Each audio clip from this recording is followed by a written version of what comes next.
So this is an article from about a month back from the Global Times. Evidence suggests the U.S. may have supported neo-Nazi AZOV Battalion. Spoiler alert, they did. 100% spoiled, sorry. Members of the AZOV Battalion hold flares during a protest in Kiev on March 1st, 2016. Looks like Charlottesville on steroids. The very same people who in this country would argue the Charlottesville people were a threat to our national security are blindly supporting these people right now. The real graduated version of Charlottesville Nazis, these are actual Nazis. The Azov Special Operations Detachment, also known as AZOV Battalion, an infamous Ukraine-based neo-Nazi military regiment founded by white supremacists, garnered worldwide attention after its members were seen involved in the ongoing Ukraine-Russia crisis. Earlier, Russian President Vladimir Putin declared that Russia's military operation in Ukraine aimed to demilitarize and denazify Ukraine. Last week, the Azov Battalion sparked outrage for an insulting and racist video shared by the National Guard of Ukraine on Twitter, which appeared to show Azov members greasing bullets with pig fat. Azov fighters of the National Guard greased the bullets with lard against the Kadyrov orcs, said the NGU account. NGU later deleted the offensive video from its account following criticism by numerous Twitter users. Azov Battalion is reportedly a unit of the NGU backed by Ukraine's Ministry of Internal Affairs. Despite its possible official background in Ukraine, Azov Battalion is known in the West for its extreme neo-Nazi stance and for its suspected involvement in a number of terrorist attacks and separatist incidents in various countries and regions, including the riots in China's Hong Kong Special Administrative Region in 2019. Ironically, despite being widely regarded as a threat to world security and as an enemy of human civilization, Azov Battalion was found to have ties not only with the Ukraine authorities, but with the U.S. After looking into public information from the U.S. government and some investigative reports by Western journalists, the Global Times discovered that American politicians, military intelligence officers were highly likely to have had cooperation with the Azov Battalion in order to foster extremist forces in Eastern Europe against Russia. Since the Azov Battalion was founded in 2014, many American media outlets have revealed its potential connections with U.S. authorities. According to a Yahoo News article from January 2022, the CIA has been secretly training forces for Ukraine since 2015. The CIA has been overseeing a secret intensive training program in the U.S. for elite Ukrainian special operations forces and other intelligence personnel. The article quoted 5 former intelligence and national security officials familiar with the initiative as saying, just in case you didn't believe them, from Yahoo News, exclusive secret CIA training program in Ukraine helped Kiev prepare for Russian invasion. From Yahoo News, how the U.S. helped Ukraine prepare for a Russian invasion. From Yahoo News, CIA trained Ukrainian paramilitaries may take central role if Russia invades. The multi-week program includes training in firearms, camouflage techniques, land navigation tactics like cover and move, intelligence, and other areas, said the former officials. In addition to the above mentioned, the CIA also started traveling to the front in eastern Ukraine to advise their counterparts there by 2015. Okay, I'm sure the CIA and the special forces have been doing nothing but just giving advice and training since 2015. Vacation and children undergo military training at a base of the Azov Battalion in Kiev on August 14th, 2015. Looks normal and healthy, right? Doesn't look anything like pictures of Hitler Youth or anything like that. No. Also in 2015, the U.S. Congress removed a ban on funding neo-Nazi groups like Azov Battalion from its year-end spending bill, said an article by The Nation magazine in January 2016. In July 2015, 2 congressmen drew up an amendment to the House Defense Appropriations Bill that limited arms training and other assistance to the neo-Nazi Ukrainian militia, the Azov Battalion. But the amendment was removed in November following pressure from the Pentagon, an insider told The Nation. Considering the fact that the U.S. Army has been training Ukrainian armed forces and the National Guard troops, Congress and the administration have paved the way for U.S. funding to end up in the hands of the most noxious elements circulating within Ukraine today, commented the article's author James Carden. suggesting that the U.S. military had also engaged in the training of NGU, which may include AZOV Battalion members. This is Rep Rokana before he went full neocon. Rep Neocana. So he's retweeting, quote tweeting, AP article, breaking, Trump administration plans to sell 210 anti-tank missiles to Ukraine in major escalation of direct lethal aid. So when Trump was doing it, the AP was calling strikes, right? It was bad. And Rokano was able to call balls and strikes, right? This is a dangerous development. This will only escalate tensions in a conflict that has already killed over 10,000 Ukrainians. Our government should be actively promoting a negotiated solution, not introducing more lethal weaponry. Well, he changed. Now he's full neocon. You can look at Max Blumenthal, interview him, and how he talks about how we need to keep pumping weapons in Ukraine. And he doubled down with Brianna Joy Gray on her show. So meet your Rep Ro Neocana. We must also ensure that these weapons do not reach white supremacist elements within the Ukrainian army, such as the Azov Battalion. The House has repeatedly voted to block weapons deliveries to this group. It's from the Daily Beast. Is America training neo-Nazis in Ukraine? Wow, they were sort of talking a lot about the neo-Nazis in Ukraine 4 years ago when it wasn't inconvenient for the U.S. Or as inconvenient as it is now, because it was, a tertiary conflict. Now it's one of the central conflicts in our news media sphere. Not surprisingly, observers reportedly saw American weapons in Ukraine flowing directly to the extremists of Azov. In December 2017, Richard Van Diver of American weapons manufacturer Airtronic told VOA that its sales of lethal weapons to Ukraine were conducted in very close coordination with the U.S. Embassy, the U.S. State Department, the Pentagon, and the Ukrainian government. Weeks later, the Atlantic Council's Digital Forensic Research Lab confirmed in a January 2018 report that Azov Battalion was a recipient of the transfer. So the weapons manufacturers are saying, we're coordinating with everyone inside the U.S. and the Ukrainian government when we deliver these weapons.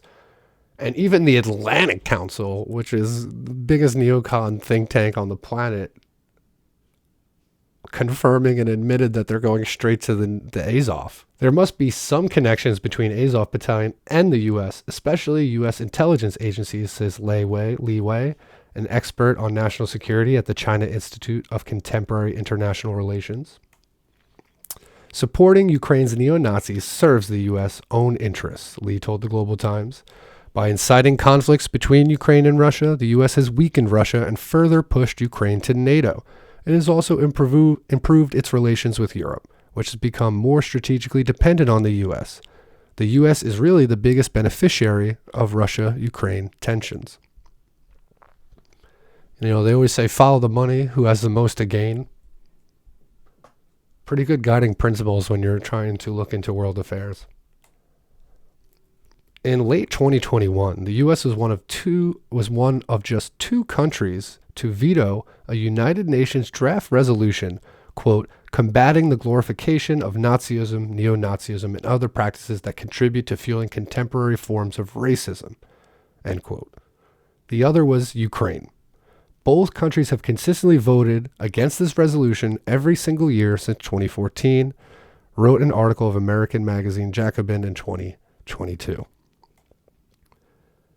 Now, to be fair to the United States, I have heard the argument that the reason why they don't vote for this is because we are the most free speech absolutist country on the planet, and that's why they don't support this resolution. But I call bullshit as that being the reason, because unless you're living under a rock, the U.S. is doing everything it can to crack down on free speech right now.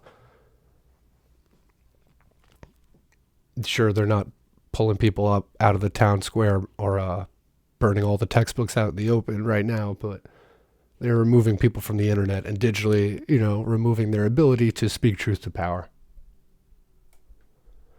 With its Cold War mindset, the U.S. has been fanning anti-Russia flames in Eastern Europe, being very much conniving with the neo-Nazi forces there.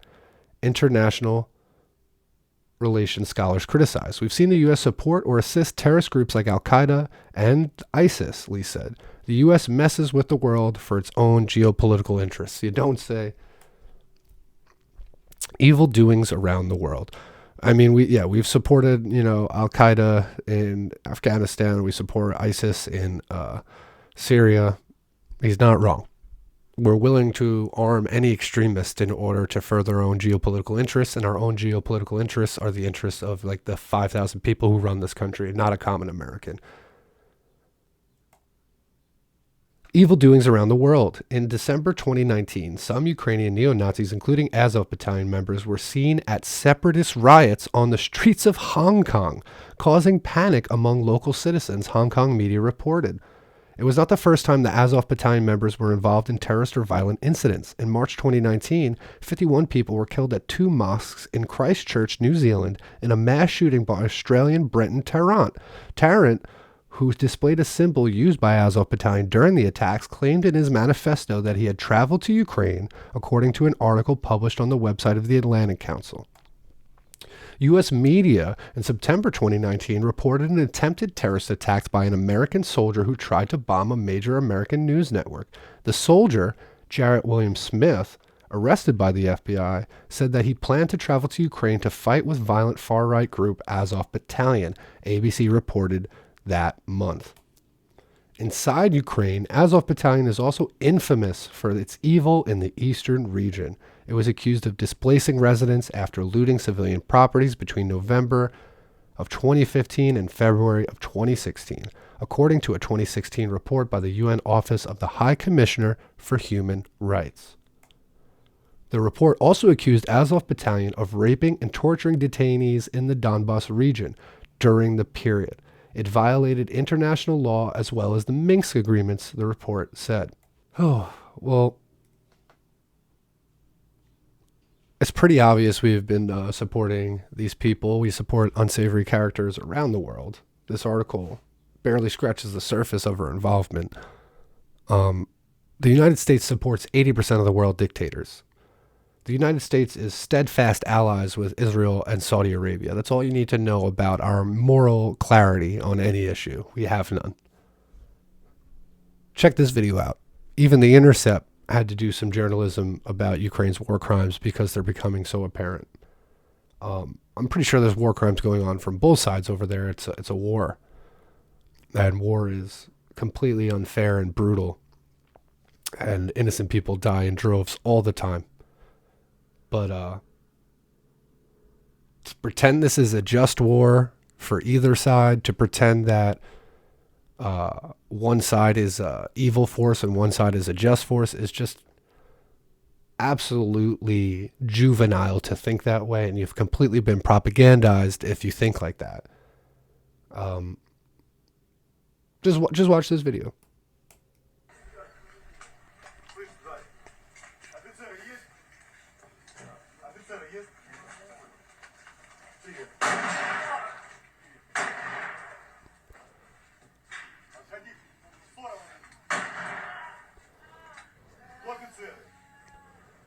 So even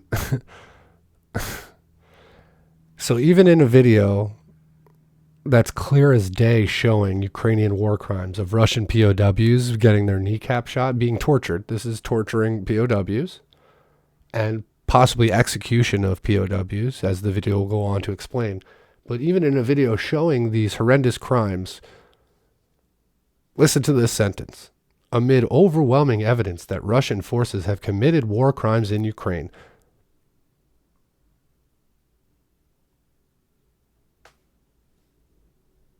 What? So even in a video showing Ukrainian war crimes, you have to, the report is, well, there's overwhelming Russian war crimes. It's almost like justifying it in a sense. Or at least trying to minimize it. There's just one incident in Ukraine, but Russia, we got plenty of evidence. This is sophisticated propaganda. Even when they show you the truth, it's very sophisticated propaganda. So amid overwhelming evidence that Russian forces have committed war crimes in Ukraine, a video circulating on social media this week appears to show Ukrainian forces shooting captive Russian soldiers in the legs. So this is some of the clearest evidence I've seen come out of Ukraine for any war crimes, period.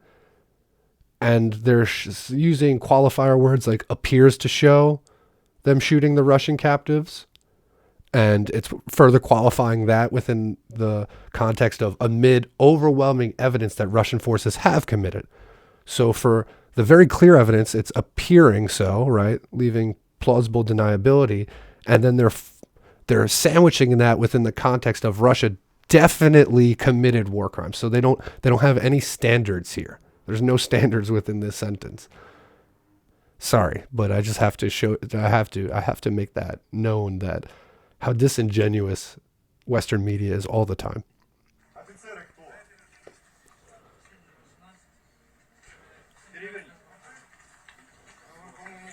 Some Ukrainian officials have suggested the video could be fake. So, a Ukrainian journalist, Yuri Batozov, published video of the charred remains of 3 people, and it's in the exact same spot.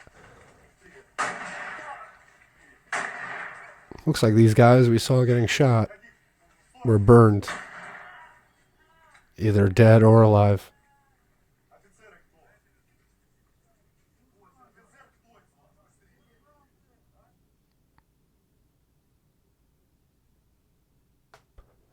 The people doing those crimes, they don't have regular uniforms. They're not in one single type of uniform. My guess it would be one of these far-right militia groups that have been incorporated into the armed forces, like AZOV Battalion or Right Sector or one of those guys. There's a lot of sick people over there committing crazy crimes. Try not to believe everything you hear on the media. The first casualty of war is the truth. Try to be very skeptical about all the reporting you're seeing. Try to watch both Western and Russian media and Ukrainian media. Try to get an idea of what's going on from multiple sides. But the United States definitely supported Nazis and continues to support them and continues to give them weapons, just like we support jihadists in the Middle East. We will support any and all crazy right-wingers in order to uphold our geopolitical interests. Dylan! You son of a bitch! What's the matter? The CIA got you pushing too many pencils? Huh?